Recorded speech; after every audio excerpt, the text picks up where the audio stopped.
भारत माता की, मां बगलामुखी देवी की, मां बगलामुखी देवी की, मां राजराजेश्वरी की, मां राजराजेश्वरी की।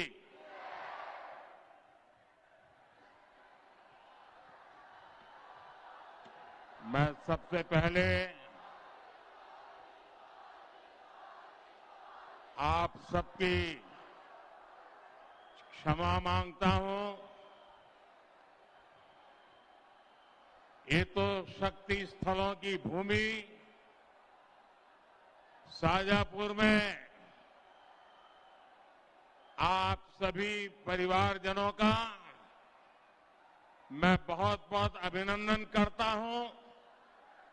क्षमा इसलिए कि एक तो मैं थोड़ा विलंब से आया, दूसरा ये हमारी सारी व्यवस्था बहुत छोटी पड़ गई।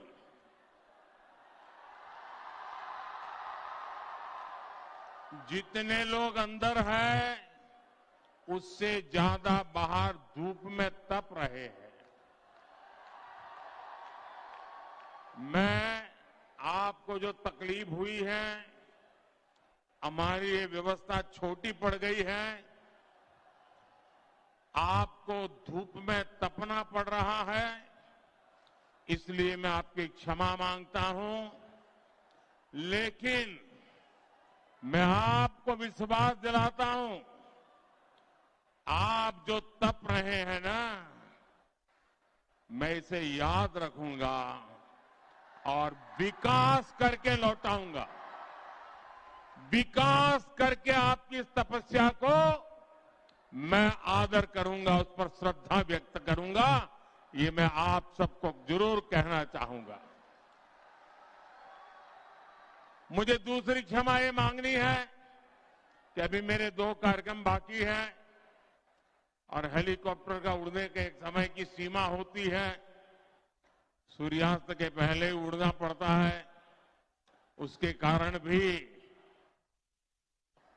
मैं जरा जल्दी में हूं, तो ज्यादा फॉर्मेलिटी न करते हुए सीधा ही आप सबसे जुड़ रहा हूं।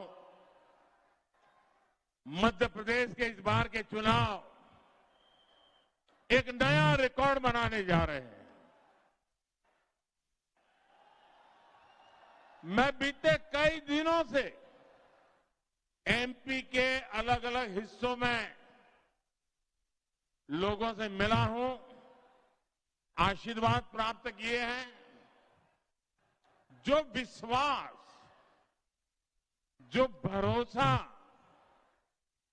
भाजपा पर दिख रहा है वो अद्भुत है। दिल्ली में बैठकर चुनावों का हिसाब किताब लगाने वाले पॉलिटिकल मेहरबान इसका आकलन नहीं कर पाए। ये बीजेपी की ऐसी आंधी चली है कि कांग्रेस का तंबू उखड़ जाएगा। और इस चुनाव की सबसे बड़ी बात यह है कि भाजपा की जीत की जिम्मेदारी मेरी माताओं ने, बहनों ने, बेटियों ने, मेरे नौजवान साथियों ने इसकी कमान संभाल ली है। आज पूरा एमपी कह रहा है, फिर एक बार, फिर एक बार, फिर एक बार। मेरे परिवारजनों, आज भारत दुनिया की 5वीं सबसे बड़ी अर्थव्यवस्था है। दुनिया की 5वीं। और दुनिया भर के एक्सपर्ट्स को ये भरोसा है कि हम जल्द ही तीसरे सबसे बड़ी आर्थिक ताकत बन जाएंगे। और मैंने आपको गारंटी दी है, जब तीसरी बार मैं बैठूंगा, ये इकोनॉमी को तीसरे नंबर पे लेके आऊंगा।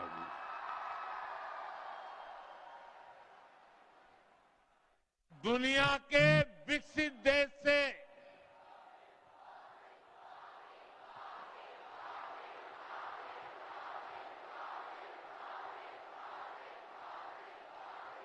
आपका ये प्यार कईयों की नींद खराब कर रहा है। चेहरे से हंसी गायब हो रही है कुछ लोगों की।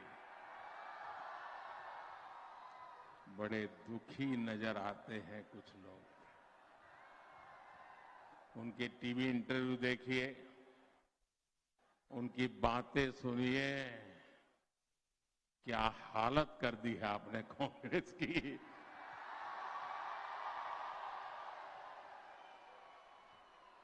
मेरे परिवारजनों, दुनिया के विकसित से भी विकसित देशों में हालत क्या है,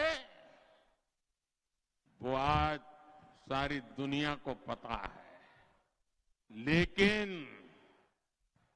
भारत एक ऐसा देश है जो तेज रफ्तार से आगे बढ़ रहा है। आज दुनिया भर में के निवेशक भारत में निवेश करना चाहते हैं। हर सेक्टर की बड़ी बड़ी कंपनियां भारत आने के लिए तैयार है, आतुर है। भारत दुनिया का बड़ा मैन्युफैक्चरिंग हब बनने जा रहा है। शताब्दियों से दबी हुई भारत की ऊर्जा और इसकी शक्ति अब अपने सही रास्ते पर आगे बढ़ रही है।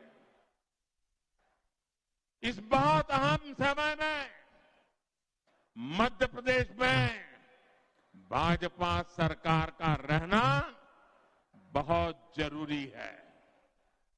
आपको यह याद रखना है, कांग्रेस वो पार्टी है जो निवेशकों को भगाती है। कांग्रेस वो पार्टी है जो हजारों करोड़ का भ्रष्टाचार करती है। कांग्रेस वो पार्टी है जो सिर्फ एक परिवार के लिए काम करती है, उसे आपके परिवार से कोई मतलब नहीं है। और आज इस देश में देख लीजिए आप, जहां जहां कांग्रेस आई तबाही लाई। जहां जहां कांग्रेस आई तबाही लाई। कांग्रेस के कारनामे ये देश का कोई व्यक्ति भूल नहीं सकता है। बड़ी मुश्किल से भाजपा ने एमपी को बहुत गहरे कुएं में से बाहर निकाला है। मध्य प्रदेश की पहचान फिर से बीमारू राज्य की बन जाए, ऐसा कोई काम मध्य प्रदेश को प्यार करने वाला व्यक्ति नहीं कर सकता है। मेरे परिवारजनों, मध्य प्रदेश भाजपा ने भारत की प्रगति में अधिक से अधिक भागीदारी का संकल्प पत्र आपके सामने रखा है। भाजपा के हमारी प्रदेश की नेतागिरी ने जो संकल्प पत्र रखा है, इसमें एक्सप्रेसवे है, मेट्रो है, रेल कनेक्टिविटी है, आईआईटी की तर्ज पर एमपी आईआईटी है, एम्स की तर्ज पर एमपी आईएमएस एम्स है, केजी से पीजी तक बेटियों को मुफ्त पढ़ाई से समाज में नई चेतना आने है। और ये गारंटी पूरी होगी, ये गारंटी पूरी होगी। ये मोदी की गारंटी है।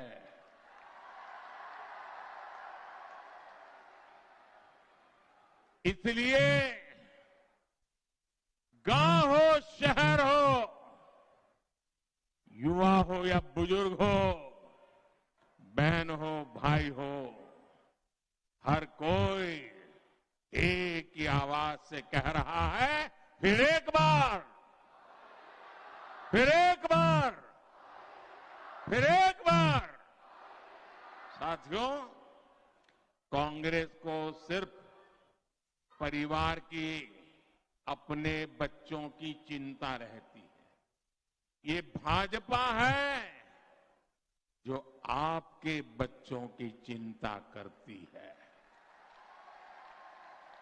और इसलिए एमपी में भाजपा ने हिंदी में मेडिकल और इंजीनियरिंग की पढ़ाई की सुविधा दी, लेकिन कांग्रेस इसका भी विरोध कर रही है। कांग्रेस के एक महाज्ञानी इन दिनों भोपाल में, मध्य प्रदेश में आते रहते हैं। उन महाज्ञानी जो बोलते हैं आपने सुना होगा। मैं जरा आपसे पूछता हूं भाई, मैं यहां पर जो आप लोग हैं उनसे पूछना चाहता हूं, आप में से कितने लोग हैं जिनकी पढ़ाई अंग्रेजी भाषा में हुई है? कितने लोग हैं? मुश्किल से 4-5 हाथ उठे, मुश्किल से 4-5। ये कांग्रेस को 50 साल देश में राज करने का मौका मिला और पंचायत से पार्लियामेंट तक उन्हीं का राज चलता था। और यहां पर अंग्रेजी जानने वाले, अंग्रेजी में पढ़ाई करने वाले 5 लोग मुझे नजर आ रहे हैं। क्या भाजपा सरकार ने कहीं पर भी अंग्रेजी की स्कूल को ताला लगाया है क्या? कहीं ताला लगाया है क्या? इनके नाना, उनके पिता, उनकी दादी, किसी ने भी शुरू की होगी, क्या हमने ताला लगाया है क्या? तो उन्होंने आपकी चिंता की थी क्या कभी? एक तो अंग्रेजी में पढ़ाया नहीं, और इंजीनियरिंग मेडिकल पढ़ना है तो अंग्रेजी के बिना पढ़ नहीं सकते। क्या मेरे गरीब मां का बेटा, मेरे गरीब मां की बेटी क्या अंग्रेजी नहीं पढ़ पाई इसलिए डॉक्टर नहीं बन सकती है क्या? बन सकती है कि नहीं बन सकती है? अगर वो डॉक्टर बनना चाह रहे हैं तो उसको डॉक्टर बनने का अवसर मिलना चाहिए कि नहीं मिलना चाहिए? उसको अगर इंजीनियर बनना है तो अवसर मिलना चाहिए कि नहीं मिलना चाहिए? ये सब दरवाजे आपके लिए बंद करके बैठे थे। और मुझे बताइए, आप डॉक्टर के पास जाते हो और आपको कोई बीमारी होती है, पेट में दर्द हो रहा है, सर में दर्द हो रहा है, पैर में दर्द हो रहा है, क्या डॉक्टर को अंग्रेजी में समझाते हो क्या आप? अपनी भाषा में बोलते हो ना? तो डॉक्टर को अपनी भाषा आनी चाहिए कि नहीं आनी चाहिए? ये महाज्ञानी कहते हैं कि आपको अपनी भाषा सीखने की जरूरत नहीं है। मेरे भाइयों बहनों, इसी सोच ने देश को तबाह कर दिया इतने सालों में।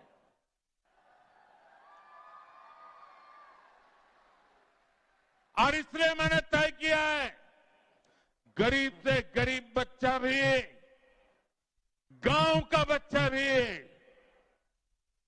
उसे अंग्रेजी आती है तो अच्छी बात है, नहीं आती है तो भी वो डॉक्टर बनेगा, वो इंजीनियर बनेगा, वो देश की सेवा करेगा।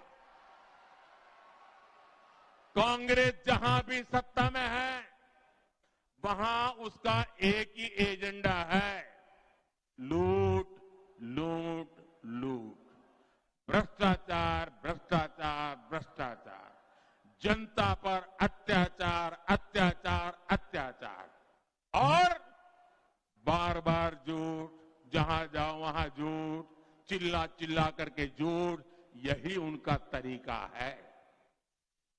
कांग्रेस के पास आपको देने के लिए सिर्फ और सिर्फ विरोध है, निराशा है, नकारात्मकता है। कांग्रेस स्वभाव से ही तुष्टीकरण, गुंडागर्दी, दंगे फसाद, भ्रष्टाचार इनको प्रोत्साहित करती है। कांग्रेस के न तो संगठन में दम है और न ही नीयत है। आप राजस्थान में देखिए, छत्तीसगढ़ में देखिए, वहां कानून व्यवस्था की, भ्रष्टाचार की क्या स्थिति है। अब वो डरने लगे हैं कहीं लॉकर न खुल जाए। उनको चिंता है कि मोदी को लॉकर का पता कैसे चल रहा है। लॉकर खुल रहे हैं और नोटों को ढेर निकल रहे हैं, सोना निकल रहा है, सोना। और ये आलू वाला सोना नहीं है, असली सोना, चोरी का माल। भ्रष्टाचार, अपराध और कांग्रेस का इन दोनों का मेल किसी भी राज्य को बर्बाद करने के लिए काफी होता है। कांग्रेस जहां भी आती है ऐसी ही बर्बादी लाती है। इसलिए मेरे परिवारजनों, मध्य प्रदेश को बहुत सावधान रहना होगा। साथियों, हमारे जो फर्स्ट टाइम वोटर्स हैं, जो पहली बार वोट करने जाने वाले हैं, 18, 20, 21 साल के, वो नौजवान भविष्य की ओर देखते हैं। लेकिन उन्हें पहले का इतिहास भी पता होना बहुत जरूरी है जी। जरा अपने माता पिता को पूछिए कैसी मुसीबत की जिंदगी काट करके निकले हैं। आज कांग्रेस के लोग जो यहां आपसे झूठे वायदे कर रहे हैं, जब उनके पास काम करने का मौका था तो घोटालों में व्यस्त थे, भाई भतीजावाद में व्यस्त थे, अपने पराये में व्यस्त थे, समाज में भेदभाव कराने में व्यस्त थे। कांग्रेस के शासन में मध्य प्रदेश को हर क्षेत्र में पिछड़ा माना जाता था। एक समय था जब मध्य प्रदेश में गड्ढों को ही हाईवे माना जाता था। रास्ते में धचके लगना शुरू हो तो आप अपने आप समझ जाते थे कि मध्य प्रदेश का कोई हाईवे आया है। एक समय था जब एमपी में बिजली केवल झटके दिया करती थी, बिजली कभी रोशनी नहीं देती थी यहां। क्या लोग, क्या किसान, क्या उद्योग, अंधकार में जीना सबकी नीयत बन गई थी। एक समय था जब मध्य प्रदेश में सिंचाई के लिए हर खेत, हर किसान तरसता रहता था। सबकी किस्मत में केवल बरसात पर बारिश अगर अच्छी हो गई तो गुजारा कर लेते थे, निर्भर रहना पड़ता था। तब एमपी के स्कूल भी खस्ता हाल थे और पढ़ाई भी बेपटरी थी। स्वास्थ्य सेवाएं इतनी चरमराई हुई थी कि मरीजों को अच्छे इलाज के लिए दिल्ली या मुंबई जाना पड़ता था। और इसलिए जो पहली बार वोट देने वाले हैं, मेरे नौजवानों, इन सारी बातों को वेरीफाई कर लेना। वो बर्बादी फिर से मध्य प्रदेश में नहीं आने देनी है। मेरे नौजवानों, भाजपा ने बहुत मेहनत करके मध्य प्रदेश को संभाला, उसे विकास के रास्ते पर लेकर आई। भाजपा मध्य प्रदेश के लोगों के सुख दुख की साथी रही है। चुनाव के समय आपसे झूठे वायदे करने वाली कांग्रेस दरअसल एमपी के लोगों से नफरत करती है। इसलिए जैसे ही कांग्रेस को मौका मिला, कांग्रेस ने गरीब कल्याण की सारी योजनाओं को बंद करना शुरू कर दिया था। आपको याद होगा, बीच में 15 महीना उनको जरा अवसर मिला था। मध्य प्रदेश की जनता उनका टेस्टिंग कर रही थी कि सुधरे कि नहीं सुधरे। और 15 महीने में पता चला ये तो और बिगड़ करके आए। आपको मालूम होगा, गरीबों की योजनाएं जो भाजपा सरकार चलाती थी, कांग्रेस ने आते ही संबल योजना बंद कर दी, पंच परमेश्वर योजना बंद कर दी, दीनदयाल अंत्योदय रसोई योजना बंद कर दी, प्रतिभा प्रोत्साहन योजना बंद कर दी, कांग्रेस ने यहां मुख्यमंत्री कन्यादान योजना बंद कर दी। मुझे याद है जब यहां कांग्रेस की सरकार थी तभी केंद्र सरकार ने पीएम किसान सम्मान निधि शुरू की थी, लेकिन उस समय बार बार कहने के बाद भी कांग्रेस सरकार ने लाभार्थी किसानों की पूरी लिस्ट केंद्र सरकार को नहीं दी। कांग्रेस सरकार को 1 रुपये भी अपने जेब से नहीं खर्च करना था। पीएम किसान निधि का जो पैसा किसानों के बैंक खातों में जाना था वो 100% केंद्र सरकार भेज रही थी, लेकिन कांग्रेस सरकार ने तब यहां के किसानों से भी बहुत बड़ी दुश्मनी निकाली। यही कांग्रेस का असली चेहरा है। कांग्रेस किसानों की दुश्मन है, कांग्रेस नौजवानों की दुश्मन है, कांग्रेस महिलाओं की दुश्मन है। मेरे परिजनों, कांग्रेस के पंजे से आप सभी को बचाकर रखना भाजपा अपना दायित्व समझती है। इसलिए भाजपा सरकार की लगातार कोशिश है कि आप सशक्त हो, सामर्थ्यवान हो। हम जुटे हुए हैं कि गरीब और मध्यम वर्ग की कमाई कैसे बढ़े, उनकी अधिक से अधिक बचत कैसे हो। साथियों, आज भाजपा सरकार 80 करोड़ से अधिक गरीबों को मुफ्त राशन दे रही है। आपको याद होगा कोरोना का समय कितना कठिन था, पूरी दुनिया पर मौत मंडरा रही थी। परिवार भी हर बार सोचता था कहीं मौत का बुलावा हमारे घर तक न पहुंच जाए, घर में किसी को कोरोना ना हो जाए, कोविड ना हो जाए। मां भी अगर बीमार है तो बेटा जाकर के सेवा नहीं कर पाता था। जवान जो बेटा बीमार हो मां दुखी होती थी, लेकिन बेटे की सेवा करने के लिए उसके कमरे में जा नहीं पाती थी। इतना भयंकर समय था, पूरी दुनिया की मानव जात संकट में थी। कारोबार पर मुसीबतें थी, बाहर निकलना तकलीफ था। तब ये आपका बेटा आपकी मुसीबतों को समझता था और तब मैंने तय किया कि मैं देश के किसी परिवार का चूल्हा बुझने नहीं दूंगा, किसी मां का लाल भूखा सोएगा नहीं, कोई बेटी को रात भर रोना न पड़े, कोई मां आंसू न बहाए। और इसलिए 80 करोड़ लोगों को अब तक मुफ्त राशन दिया जा रहा है।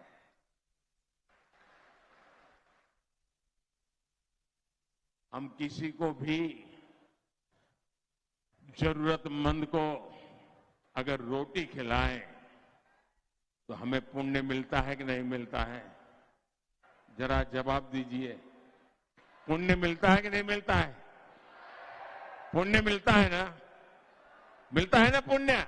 और हर कोई कहता है भाई मैंने आज रोटी खिलाई, संतोष हुआ मन को।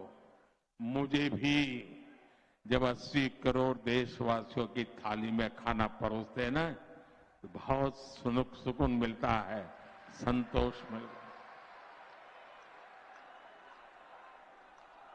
क्योंकि भूख क्या होती है ये मुझे भी पता है, और जब किसी गरीब को खाना मिलता है ना वो भरपूर आशीर्वाद देता है, पुण्य मिलता है। मुझे बताइए 80 करोड़ लोगों को मुफ्त में खाना खिलाया, पुण्य मिलेगा कि नहीं मिलेगा? मिलेगा कि नहीं मिलेगा? ये पुण्य किसको मिलेगा? ये पुण्य किसको मिलेगा? जरा जोर से बोलिए, पुण्य किसको मिलेगा? ये मोदी को नहीं मिलेगा, ये पुण्य आपको मिलेगा, क्योंकि आपने वोट डाल करके मोदी को बिठाया, इसलिए गरीब की थाली भर गई। ये पुण्य के हकदार आप हैं। और इसीलिए आपकी इच्छा के अनुसार मैंने दिसंबर में जो योजना पूरी होने वाली है ना, उसे 5 साल के लिए आगे बढ़ा दिया है। ये मन का संकल्प कर लिया है मैंने कि आने वाले दिनों में 5 साल के लिए फिर इस योजना को आगे बढ़ाऊंगा। मेरे परिजनों, आयुष्मान भारत के तहत एमपी के 30 लाख से ज्यादा मरीज अस्पताल में मुफ्त इलाज करा चुके हैं। आज जन औषधि केंद्रों पर बाजार से 80-90% तक सस्ती दवाएं दी जा रही है। आयुष्मान भारत और जन औषधि केंद्रों के मरीजों को करीब करीब 1.25 लाख करोड़ रुपए की बचत होती है। साथियों, आज डबल इंजन सरकार हर परिवार को सस्ते सिलेंडर भी दे रही है। एमपी की बहनों को लाडली बहनों योजना के तहत हर महीने सीधी मदद दी रही है। एमपी की 40 लाख से अधिक बहनों को पीएम मातृ वंदना योजना के तहत 1600 करोड़ रुपए से अधिक मिल चुके हैं। मेरे परिवारजनों, बचत के साथ साथ भाजपा सरकार हर परिवार के वर्तमान की भी और भविष्य के लिए स्थायी संपत्ति भी बना रहा है। एमपी के गरीबों को लगभग 45 लाख पक्के घर बन चुके हैं। एक एक घर लाखों रुपए का है। इसमें बिजली है, पानी है, गैस है। ये सारी सुविधाएं साफ आती है, मुफ्त आती है। अगर ये सुविधाएं अलग से लेनी पड़ी तो इसमें भी गरीब परिवार के हजारों रुपए खर्च हो जाते हैं। लेकिन इसकी भी चिंता भाजपा सरकार ने की है। मिडिल क्लास परिवारों का भी अपना घर हो, इसके लिए भी केंद्र सरकार मदद दे रही है। इसका भी लाभ लाखों परिवारों ने उठाया है। साथियों, भारत को विकसित बनाने में जुटी भाजपा मध्य प्रदेश के विकास के लिए भी तेजी से काम कर रही है। आज बहुत बड़ा जोर कनेक्टिविटी पर दिया जा रहा है। अच्छी कनेक्टिविटी का महत्व शाहजहांपुर से बेहतर कौन जानता है। शाहजहांपुर के भैरव डुंगरी में 100 एकड़ क्षेत्र में नया इंडस्ट्रियल पार्क विकसित हो रहा है। आने वाले समय में शाहजहांपुर देश के एक महत्वपूर्ण फूड प्रोसेसिंग हब के रूप में विकसित होगा। इससे यहां सोयाबीन हो, आलू हो, मिर्च हो, मक्का हो, प्याज हो, संतरा, ये जो उगाने वाले मेरे किसान हैं, उन सब किसानों को लाभ होने वाला। मेरे परिवारजनों, शाहजहांपुर तो हमारी सांस्कृतिक विरासत से भी समृद्ध है। ये भूमि महाभारत काल से लेकर आज तक के इतिहास को समेटे हुए है। भाजपा सरकार भारत के सांस्कृतिक वैभव को फिर से विश्व में स्थापित कर रही है। उसका एक प्रमाण उज्जैन में महाकाल महालोक का निर्माण है। एमपी भाजपा ने अनेक सांस्कृतिक लोकों के निर्माण का भी संकल्प लिया है। कांग्रेस तो जो भी करती है वो एक ही परिवार के नाम पर करती है, जबकि भाजपा हमारे हर संत, इस धरती के हर महान संतान, उनको सम्मान देती है।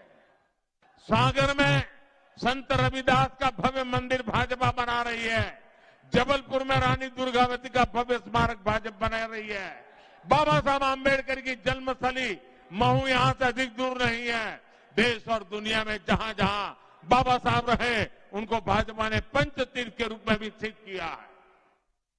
मेरे परिवारजनों, हमने परसों ही धूमधाम से दिवाली मनाई है। अगली दिवाली 3 दिसंबर को मनाएंगे, जब एमपी में पूरी शान से फिर कमल खिलेगा।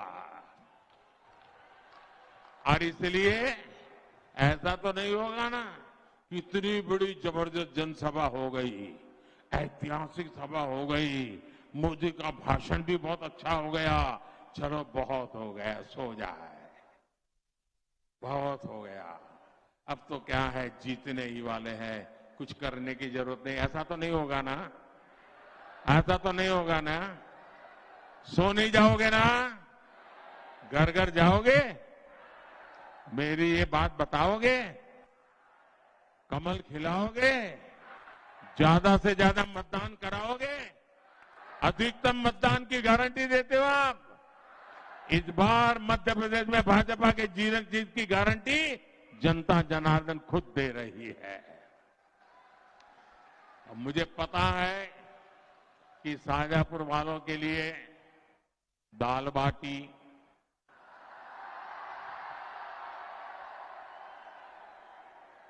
तोलाराम की कचौरी और दूध जलेबी, आपके लिए इसका कितना महत्व है मैं यहां आता था मुझे मालूम है।